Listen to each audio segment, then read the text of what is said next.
Okay, there we go. There's my rain suit hanging out. Hopefully, we'll talk about that in just a minute. There's my rain suit, and here I am, and here is another 2020. We're getting close to maybe not doing one this year. We keep getting victories in the house, which is good. BLAT won one this year at Seminole. Now Andrew Upshaw at Cherokee Lake. Awesome job, guys. Congratulations. TeamSMC house is on a roll for sure. Good event for me. You know, that's what this 2020 is about. I'm going to break it down. I'm going to tell you what I did right, what I did wrong, what I could have done different, maybe what I could have done to pull off a victory. So thank you for joining me, and hopefully we're going to be able to miss one because I'm going to win one. And anyways, before we get too far into it, just bear with me 1 second. This is the part of the show that I love to give thanks. I love to say shout out time, okay? A couple of things, very important, very, very important. Number one, shout out time to Kicker. This is the Bullfrog. Summertime is coming, guys. School is almost out. We're going to be hanging out, camping, hanging out at the beach, going on fishing trips, getting in boats. This Bluetooth speaker right here, Bullfrog 400, completely waterproof. And if you have two of them, they sync together, and it's like surround sound, and it's super loud, and it's awesome, and I carry it around everywhere. So the Kicker Bullfrog, will drop a link down below. Check that thing out. It's a great gift for you parents watching, graduation gift. Check it out. That would be a good one for sure, because it's waterproof, and it's durable, and it lasts a long time, and it's just good. Anyways, the second thing is I want to tell you about my rain suit. Now, you see me in the tournament videos wearing my rain suit even when it's not raining. That is a sign of a good rain suit, a comfortable rain suit. I wear the AFCO, and I can't pronounce it, but I'll go look at it here. Hang on. It is called the Anhydrous. Anhydrous. I might have butchered that 2.0. I'm not the best pronouncer of difficult words. The Anhydrous 2.0. That is this rain suit right here. Okay, guys? This one right here. Now, a good rain suit is, in my opinion, is one of the most important investments that you can get, and it's this one. It's one with the yellow straps. I love it because when it rains or it's windy and it's cold, you gotta have protection from the elements. Okay, no joke. This right here, this rain suit, the 2.0, is the most comfortable rain suit I've ever worn. It's super light. You see me wear it all day long. And it's completely waterproof, of course. It lasts forever. I've been using them for a long time. And it is off the chain, and it fits well. It's a good fitting rain suit. It's not real big and bulky. You know, it's got a nice tailored fit to it. So it is a really good one. We're gonna drop a link down below. It is an investment. It is an expensive rain suit, but to have quality, you gotta pay for it. Rain suits are expensive, but here's what we're gonna do. We're gonna put a link down there, or we're actually gonna put a little code right underneath that link. SMC code, 15% you're going to save on that, plus anything else you buy. So check it out. You definitely want to do that. And here's what I love about this rain suit. It's a great all-weather rain suit, meaning it's good in the wintertime and it's good in the summer. Those big, thick rain suits, you can't wear them in the summer, you get too hot, okay? This one here is light enough. It breathes. It's just, you don't feel like you have it on.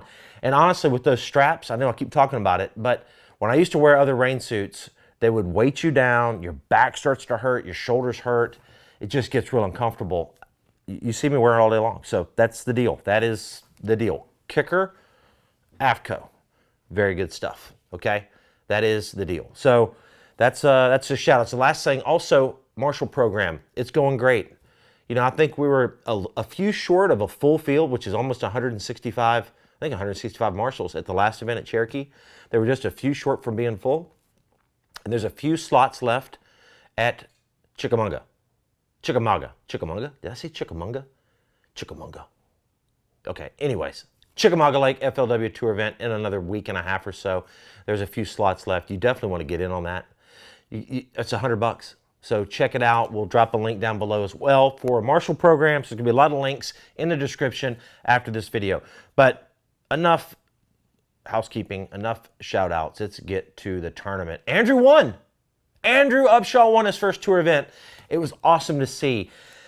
And after day one of the tournament, when he was doing so well, leading the tournament, 18 pounds, I pulled up to him, I don't know, 10 o'clock the first day.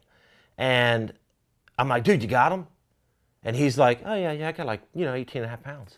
And he was just cruise control. He was just He was just chill. He was just like, yeah, I'm going to go practice some. And, not in a cocky way, but he was just comfortable. He was very comfortable. He was very chill about it.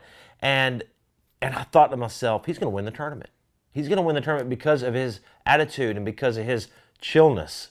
He was still hungry for it. He wanted to win, but he wasn't like getting all spun out. He was just taking it one day at a time and getting the job done, and he pulled it off. Over 4 days, he led the tournament wire to wire and pulled it off and won. That was awesome to be able to see him win that first tournament of his. And his family came up. Really awesome stuff. The photos, here, we'll drop one right now. Check this out. Oh, yeah, you might even get a little teary-eyed watching that one. Good stuff. His little boy was excited. So could not be more happy. But here's how we were catching them. I mean, you watched the live footage on FLW. You saw what we were doing. And for the most part, it was all about the smallmouth. I mean, there was a couple guys focusing on the largemouth. And I think largemouth, would be a bigger player in a normal situation. But we hit that tournament. We hit that lake. Kind of what I would call, what was that? Like something back there. I just heard something. So if something's running around back there, just let me know. It might be like a mouse or something. Okay, just got sidetracked. But anyways, we hit that tournament at the very perfect optimal time. We had stable water conditions. We had rising water temperatures. We had a new moon. What happened was those fish went spawn crazy. The whole lake erupted into a spawn. We hit it what I'd like to call Rojas week. For all y'all remember Dean Rojas catching 45 pounds at Lake Toho about 20 years ago. Perfect. The moon lined up. Everything lined up perfect. It was Rojas week, okay? Cherokee showed out. Now, if it wouldn't have been such a hardcore spawn, I think largemouth would have played a bigger role in it. The weights were completely unexpected. Most people, when we got there, kept thinking 12 pounds would be good. 14, 15 pounds a day would win the tournament. No. I mean, as you saw, it took 16 pounds a day basically to win that tournament. And a little bit more, actually. So the fishing was good. Here's what I was doing. I was targeting spawning smallmouth with a drop shot and with a wacky rig. That was pretty much the two ways that I caught them in the tournament. Now, in practice, I caught them on crankbaits and several other things. Swim baits, of course. But when I finally settled down into the tournament, I was pitching rocks and spawning shorelines with a wacky rig and a drop shot.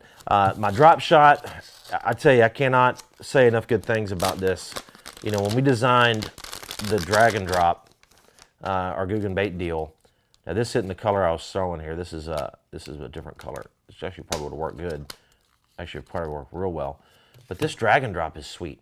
It's the perfect size for not only largemouth, but it's really the perfect size for smallmouth and spotted bass. They love those smaller, like 4-inch size baits. And that's basically what I was doing. I was Texas rigging that on a drop shot. And then I was throwing a wacky rig as well, catching most of my fish. And it really pretty much accounted for everything that we put in the boat, everything I put in the boat. I was throwing that on a spinning rod. Most of the time I did do a bait caster drop shot setup, 10-pound P-line, tactical. Oh, speaking of P-line, I can't go any farther. Speaking of P-line, real quick, you're going to love me for this. We've got about, 10 or 12 more days. The rest of the month of April, buy one, get one free of P-line Tactical. Buy one, get one free P-line Tactical the rest of the month, okay? Bass Pro Shops, Cabela's. Again, we're going to drop a link down below, and that link will take you to the page that shows you. There's something back here. What is that, dude? I don't know. I've been hearing it. There's like a snake or something back there. Woohoo!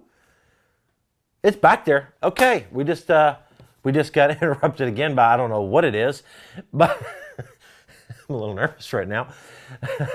Nevertheless, P-Line Tactical, buy one, get one free the month of April. You don't want to pass this up. A lot of stores are running low on stock, so you need to jump on it right now. It's a great time to stock up on all your fishing line, and it is the line that I use. P-Line Tactical is unbelievable. So I was using that P-Line Tactical 10-pound on a bait caster with the drop shot, and also with a favorite rod 7.2 medium heavy.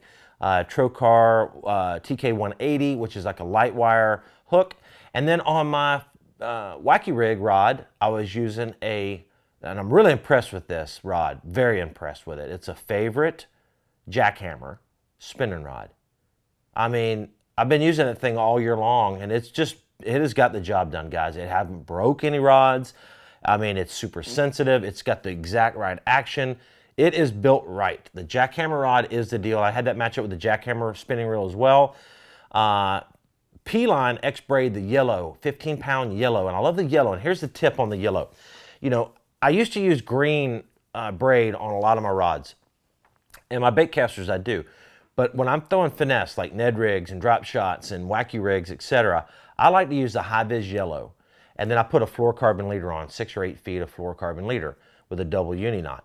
That yellow line allows me to see the line sinking. I can watch the line. I can see where the line's moving, if the wind's blowing, if it's, you know, not going to get in a branch or something. And I can detect that strike. I can watch that line physically jump. Being able to see that line and knowing where that line is allows you to fish those finesse, those lighter finesse tackle baits, like a Ned rig, drop shot, wacky rig, really, really effectively, okay? You can learn a lot, and you can notice a lot about what's going on by watching your line. And that yellow high-vis line by P-Line is the deal. It's what I've been using, and it's great, okay? So that was my setup. Now, when I talk about fishing the rocks, here's what we were doing. We were going down the shorelines, and we were pitching boulders on the shoreline, even lay down trees, and we were targeting, or at least I was, mostly that 2 foot out to 4 foot depth, okay? Not real deep. Those fish weren't spawning out real deep. I think those fish on that lake spawn a little shallower than normal because the water tends to rise right about now, and they just want to spawn as shallow as they can because they know the water's going to come up. So they were spawning pretty shallow. And the other trick was the clay banks. I like the red clay banks. Those were really, really good with the boulders. Now, again, I caught several fish too on gravel banks and things like that. You would just have to just find the right little gravel banks. And that was good. For me, where I kind of messed up is in practice, I shook a lot of fish off, which is the right thing to do. But I didn't really evaluate how big I thought the fish were or try to lift a few of them up, even though there's no hook, like just try to let them eat it a little bit and lift them up so they jump. To try to evaluate maybe where some of the bigger ones were, because I was getting a lot of bites. I mean, 20, 30, 40 bites a day. The problem is that when I started the tournament and I picked the bank that I was going to start on, it had a lot of fish, but it didn't have those over 3s. And Andrew and several of those other guys that did really well in the tournament that were catching those 16 to 18 pound bags, they were on some of those banks a little bit more that had those over 3s. I mean, there was just certain places in that lake that was producing a bigger bite. And by shaking them off, I didn't pay much attention to it. I should have really dove into it more and really evaluated, is this a big fish? Or figured out a way to just make a better judgment call on where to start and where I thought the bigger group of smallmouth were. Because that's what Andrew did well. He picked the right banks, and his grade of fish was a lot bigger than what I was dealing with. I did lose a few fish, but that really didn't cost me, I don't think, the tournament. I think what hurt me, another thing that hurt me, is I experimented a little bit. Instead of just staying focused and just fishing, fish, okay? Just fish the whole time on the pattern and just run as many banks as I can and try to find those banks that have a little bit better fish on them. I think I could have done better and called up, but I kind of milled around a little bit in the afternoons every day and checked some more gravel. I fished some docks. I threw some swim baits. I kind of took that afternoon time frame and bounced around the lake a little bit more than I should have, when I should have just kept the rod in my hand with a drop shot and a wacky rig and just focused hardcore. Okay, that was the deal. So, you know, for me, I hope we go back to it. I'm not so sure we're going to have the same results as far as how many fish are caught, because, again, we hit it in an optimal week. That lake is a beautiful lake. It's not the biggest lake in the world, so it is crowded, I would say. I mean, as far as, that's the smallest lake I've ever fished a tournament on, for sure. Not a lot of big creeks in it, so it does fish a little tight, but beautiful. I can't wait to maybe go back one day and take my family up there and you know, enjoy the lake, because it was really awesome. So, you know, that's about it. I do want to apologize right now. There was some comments in the practice video where I actually threw one of these Guggen worms in the water. I do not litter. I think we all have thrown stuff in the water. It's not something that I'm proud of doing. something that I don't want to do. So I'm going to really work hard of making sure we don't put anything in the water. It was just kind of a spur of the moment deal. I was kind of talking to camera and talking about the worm. It got torn up by a fish that I had on, and I kind of threw it forward, kind of a dramatic kind of, there it is. And it went in the lake. And so I do apologize for that. Don't throw your plastics in the water. Throw them on the floor of your boat, and then you can dispose of them properly at the end of the day. And that's really what I do. So apologize for that. And looking forward to the next tournament. Chickamauga Lake. I like the lake. It's going to be a difficult one to win. They're all difficult, but this one's especially difficult because you've got 3 or 4 things happening. You've got a few fish left on beds, you're going to have a few fish out deep on ledges, and you're going to have a few fish in between the spawn and the deep stuff. So there's going to be several ways to do well in that tournament, and I've got to do well. I'm sitting in second place for points right now. 2 more events to go. I've got to get through Chickamauga. I got a feeling a couple guys that are doing real well in points as well are going to do fantastic at Chickamauga. So I've got to bring the A game there to Tennessee. Okay, so guys, appreciate all the support. Thank you for hanging out. And I do want you to drop me some comments down below. With 2 tournaments left and the championship, that's 3 tournaments left on the year schedule. Tom, myself, and John Cox have not won a tournament. Let me know, who do you think's going to win? There's that thing again. Dude, there is something back there. And we're going to find out what that is here in a minute. I hope it's not like a snake. But drop a comment down below and let me know who's going to win the next 3. Dude, but all I know is we got to figure out what's back there. So we're gone. I'll post a picture on Instagram if we find it, okay? So follow me on Instagram. And if we find a snake or a mouse or I don't know what the heck's back there, we'll let you know. So thanks for hanging out, guys. If I forgot anything, I apologize. We'll see you. Bam!